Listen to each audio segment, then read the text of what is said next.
Party నాయకత్వ సహకారంతో అవన్నీ కూడా సర్దుకోగలిగాను. కార్యకర్తలు ఏంటంటే ఈసారి తెలుగుదేశం పార్టీని అధికారంలోకి తీసుకురావాలనే కసి, మరి అది ఇవన్నీ చక్కబెడతానికి కూడా నాకు ఉపయోగపడింది చెప్పేసి. అంటే ఎంటైర్ కృష్ణా జిల్లానే క్లీన్ స్వీప్ చేశారు. దాదాపు 8 జిల్లాలు నెల్లూరు దగ్గర మొదలుపెట్టిన శ్రీకాకుళం వరకు క్లీన్ స్వీప్ చేశారు. ఎలా చూస్తారు?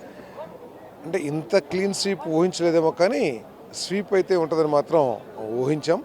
ఎందుకంటే ఆయన మన జగన్మోహన్ రెడ్డి గారు ఆయన ఆలోచించిందే కరెక్ట్, ఆయన చేస్తుందే కరెక్ట్ అని ప్రజాస్వామ్యాన్ని అపహాస్యం చేసే విధంగా పరిపాలన చేసిన విషయం మనకు తెలిసిందే.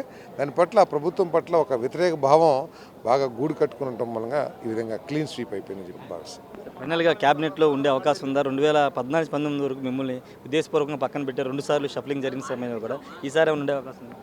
అది చంద్రబాబు నాయుడు గారి ఇష్టం.